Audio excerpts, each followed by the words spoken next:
Long ago, whispers traveled from village to village about a strange island where no man survived. They called it the Island of No Return. People said the land was filled only with women, beautiful, glowing, and without shame. They wore no clothes because no man lived among them. Any man who dared step into their world never came back alive. The story sounded like a joke until one man, Mr. Collins, returned after 23 years. He looked old and broken, with eyes that had seen what no one could believe. He said, "The women are many, too many. They welcome you with open arms, but they will not let you rest. You must sleep with each of them, one by one, until your body can take no more. That is why no man returns." The villagers listened with fear. Some shook their heads. Others whispered that Collins was mad. But after only a few months, Collins died mysteriously, as if the island still had power over him. From that day, men swore never to go near the place again. But like every forbidden tale, not all ears listened. In the city, 5 young men sat in a noisy bar one evening. David, Michael, John, Daniel, and Chris. They had heard the tale of the Forbidden Island, but laughed it off like children mocking a ghost story. "A beg, forget that talk," David said, slamming his drink on the table. "How can women kill a man just because of too much sex?" Michael chuckled. "If it is true, then I am ready to die there. At least I will die a happy man." The others burst into laughter. John leaned forward. "What if we go? What if the story is just an old man's lie? Think about it. An island filled with women and no other men there. Brothers, that is paradise." Greed began to dance in their eyes. They argued, teased, and finally made a foolish bet. Each man bragged about how many women he would conquer if they reached the island. Chris, the loudest of them, boasted that he would handle at least 20 in one night. They laughed again, clinking their glasses together, blind to the doom ahead. The warnings of Mr. Collins were nothing to them. Their ears were blocked by desire and their hearts beaten by lust. The adventure was already calling. 2 nights later, the 5 friends gathered at the edge of the city. Each carried a small bag, packed not with food or water, but with clothes they believed they would never wear once they reached the island. The road stretched long and dusty as they drove in David's old car. The journey was filled with chatter, laughter, and dirty jokes. "By the time we come back," Michael said, grinning, "we will be legends. Women will beg to hear our story." Daniel shook his head, laughing. "If we even come back, that is." The men roared in laughter again. To them, it was all fun. Hours passed, and the car could go no further. The road ended near a riverbank. Waiting there was an old boatman, his face carved with wrinkles of age and wisdom. He squinted at the young men and shook his head. "Young men," he said slowly, "turn back now. No man who has entered that island has returned alive. Even the one who did, he still died. Do not let foolishness carry you to your graves." But the 5 only exchanged glances and smirked. David stepped forward. "Old man, we've heard enough stories. Just take us across. We'll pay you well." The boatman sighed, muttered a prayer under his breath, and led them into his small wooden boat. The river was dark, silent, and heavy, like it knew what awaited them. By midnight, the island lights appeared in the distance, shining like stars calling them closer. Their adventure had begun. The boat creaked as it glided across the dark river. The night was cold, and the moon cast a silver path on the water. None of the men spoke. Their earlier laughter had gone quiet. The old boatman suddenly broke the silence. "Young men," he said in a deep, shaky voice, "you do not know what you are walking into. Those women are not ordinary women. They are cursed spirits trapped in flesh. They will smile at you, feed you, and give you their bodies, but they will never let you go. Michael chuckled and waved his hand. Baba, you talk too much. Women are women. We know how to handle them. The boatman's eyes darkened. No, you don't. They will drain you until nothing is left. Even death will not free you easily. I beg you, when we reach the bank, turn back. But the men were deaf to his words. Their minds were filled with pictures of soft bodies and endless pleasure. Soon the boat touched the sand of the riverbank. The old man refused to step out. This is as far as I go, he said firmly. May your greed not be your death of you. He pushed the boat back into the water and rowed away, his figure fading into the mist. The 5 friends stood at the edge of the island, staring into the dark forest ahead. Somewhere in the distance, a soft feminine laugh floated through the air. And instead of fear, their hearts leapt with excitement. The island was strangely quiet as the men stepped onto the sandy path. The air smelled of flowers and a soft breeze brushed against their skin. They walked carefully, whispering and looking around. No huts, no people, just silence. Then, from the shadows, a figure appeared. A woman. She was tall with glowing brown skin, her curves shimmering under the moonlight. She wore only a tiny bikini, leaving little to the imagination. Her smile was slow and tempting. Welcome, strangers, she said in a voice like music. The men froze for a moment, stunned by her beauty. Michael broke the silence with a wide grin. See how paradise de start already, he whispered to the others. The woman turned and gestured for them to follow. Without question, they trailed behind her through winding paths until they reached a grand hall made of polished wood and shining stones. Inside, torches lit the walls. At the far end sat a regal woman, tall and commanding, dressed in golden ornaments. Her presence filled the room. She was the women's king. You are welcome, she said warmly. Eat, drink, and rest. Tonight, you are our guests. Servants brought trays of roasted meat, fruits, and sweet wine. The 5 men ate until their bellies were full, their eyes heavy with sleep.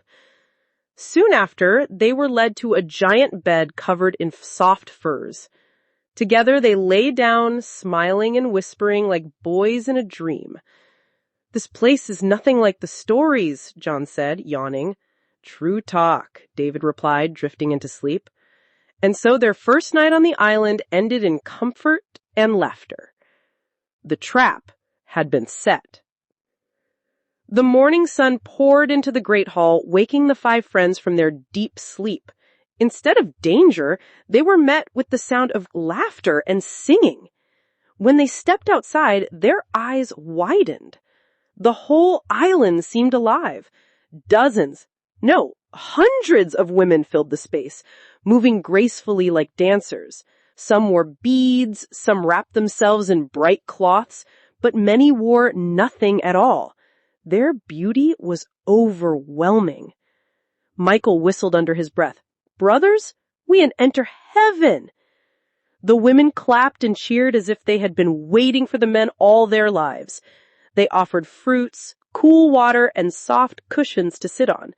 Gentle hands touched their shoulders, massaged their backs, and caressed their hair.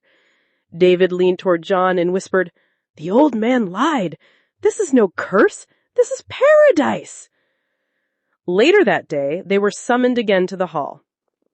The women's king rose from her throne, her golden ornaments glittering.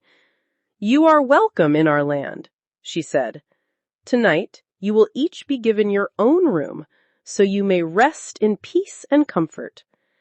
The men exchanged excited glances. The idea of having their own space, their own women, felt too good to be true. They bowed their heads in thanks, not realizing that the walls of their separate rooms would soon become their cages. That night, the 5 men were escorted to different chambers. Each room was wide and richly decorated, with soft beds, scented oils, and golden lamps that glowed gently in the dark. David stretched out on his bed, smiling. "At last, peace," he murmured. But peace did not last long. The doors opened one by one, and groups of women entered. Beautiful, smiling, their bodies glistening with oils, their eyes full of desire. Michael laughed out loud when 3 women walked into his room. "Ah, this is the life," he said, pulling them closer.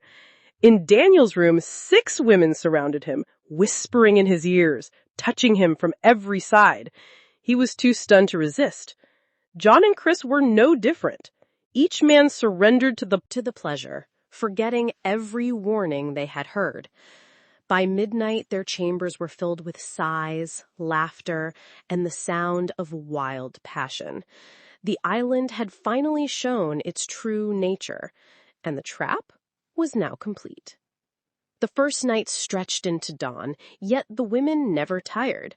Whenever one group left, another entered, their smiles endless, their hunger unstoppable. David, drenched in sweat, tried to catch his breath. "Wait, please, let me rest," he begged, but the women only giggled and pulled him back to the bed. In Michael's room, he was still laughing, but his voice had grown weak. "You people want to kill me, oh, but I like it," he said, trying to keep up. John groaned as more women pressed against him. His strength was failing, but their hands gave him no escape. By the 3rd day, their bodies ached, yet the women still came in numbers. No refusal was accepted. The men were kings only in name, slaves in reality. And still, the women's desire never ended. The men, who once boasted loudly of how many women they could handle, now whispered prayers for mercy. But mercy did not live on the island of no return. By the 4th day, the men could barely move. Their eyes were sunken, their lips dry, and their bodies weak. David lay flat on his bed, whispering, I can't anymore." Yet 2 women climbed on him, laughing sweetly as if his pain was nothing. Michael clutched his chest, gasping for air. "Enough! Please, enough!" But the women silenced him with kisses, forcing him to continue. Daniel tried to push them away, but his strength was gone. John wept quietly as another group of women entered his room. The island showed no pity. The women were like an ocean, wave after wave, never ending, never tired. At night, the 5 friends were brought together in the hall. They looked at each other with hollow eyes. No one laughed. No one boasted anymore. Chris muttered in a trembling voice, "We are finished, brothers, we are finished." But the women only smiled, serving them more food and wine, preparing them for another night. The paradise they dreamed of had become a prison of flesh. Day after day, the torture continued. Whenever the men thought it was over, fresh women entered their rooms, eager and smiling. Michael collapsed once while trying to please them, but the women revived him with sweet-smelling herbs and pushed him back into action. David cried out, "We are not gods, we are only men," but his voice was swallowed by laughter and kisses. John stopped speaking altogether. He simply obeyed, his body moving like a machine with no soul. Daniel tried bargaining. "Just let me sleep one night, only one night." But the women only shook their heads. "No rest," they said softly. "You belong to us." Chris grew angry, shouting, fighting, refusing, but for every woman he pushed away, 2 more replaced her. His strength was nothing against their endless numbers. The men fainted often, yet were always revived only to continue. Their bet, their greed, their foolish boasting, it all came back to haunt them now. They realized the truth. The women would never stop. The island was built on desire without end. On the 7th night, the 5 men gathered secretly in the hall. their bodies trembling with weakness, but their minds were desperate. "We must leave tonight," Daniel whispered. "If we stay one more day, we will die here." They nodded quickly. With shaky steps, they crept out under the moonlight, heading toward the riverbank. The water glistened before them, wide and endless. But when they searched, there was no boat, no canoe, nothing. Only waves crashing against the shore. David clenched his fists. "We will swim," he said. But the moment they touched the water, it turned violent, pushing them back with strong waves. Something unseen dragged at their legs, forcing them onto the sand. Suddenly, shadows moved in the trees. The women had found them. Their leader stepped forward, her eyes glowing in the dark. "You cannot leave," she said calmly. "You are ours." The men were dragged back to the city. The punishment was harsh. More women, more demands, more endless pleasure that felt like torment. By morning, the friends realized escape was impossible. The island had claimed them. John was the weakest among them. His body, already thin before the journey, could not take the weight of endless desire. On the 9th day, he collapsed during the women's embrace. His breathing slowed, his eyes rolled back, and his chest stopped rising. "John!" David shouted when they found him, but it was too late. His friend was gone. The women looked at his lifeless body and sighed. Some even shed tears, yet their faces showed no true sorrow. They whispered, "Another has fallen. The island has taken its share." The others, David, Michael, Daniel, and Chris, watched in horror as John's body was carried away, never to be seen again. For the first time since their arrival, silence filled their hearts. The laughter and boasting that once defined them had completely died. David whispered, "One of us is gone. We will be next." But the women did not pause. That same night, they returned, hungrier than ever. John's death was not a warning to them. It was only part of the cycle. The remaining 4 friends realized the truth. The island would not stop until they were all consumed. Chris had always been the strongest, the loudest, the one who laughed the most. But even lions fall when the hunt never ends. By the 12th day, his body shook like a leaf. He tried to resist, pushing the women away, shouting, "Leave me! I can't anymore!" But the women only smiled, stroking his hair, pulling him back into their endless embrace. That night, his cries turned into silence. His chest rose once, twice, then stopped forever. Daniel rushed to his side, shaking him. "Chris, wake up! Wake up!" But his friend's eyes were empty. The women bowed their heads, whispering in soft voices, "Another has gone. The island has taken its share." David fell to his knees. 2 gone, only 3 left.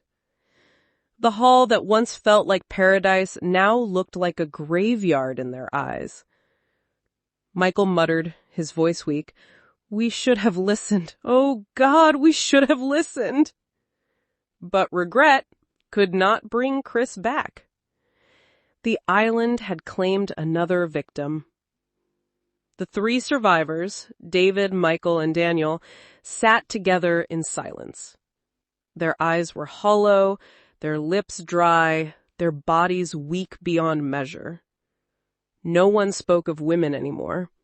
No one joked. No one boasted. The island had broken them. David whispered, "We were warned. Collins told us. The boatman told us. But we laughed." Michael covered his face with trembling hands. "Now John and Chris are gone. We can't undo it. We can't." Daniel stared at the ground. "This is our grave. We are alive, but already buried." Yet the women did not stop. Night after night, they came again, smiling as if nothing had changed. Their beauty was still dazzling, but to the men, it looked like the face of death. Each time they were touched, the men shivered, not with desire, but with fear. The lesson was clear in their hearts, but it was too late. They had walked into their own doom, and there was no way back. Days turned into weeks, yet the island showed no mercy. The three survivors, David, Michael, and Daniel, moved like shadows of their former selves. They no longer counted the nights. They no longer prayed for escape. They simply endured because there was no choice. Sometimes they whispered to each other. "If only we had listened," David sighed. Michael's voice cracked. "Greed brought us here. Lust buried us here." Daniel shook his head. "No one will ever know what happened to us. We are gone forever." The women continued, tireless and unending, until the men stopped resisting. They learned to accept their fate, slaves to pleasure that had turned into chains. Back in the world, their families searched, their friends wondered, but no word came. The five who left together were never seen again. The island of no return swallowed them whole, just as it had swallowed others before. And the legend lived on, whispered from village to village, warning men of a paradise that was really a grave. But still, some did not believe. And still, the island waited.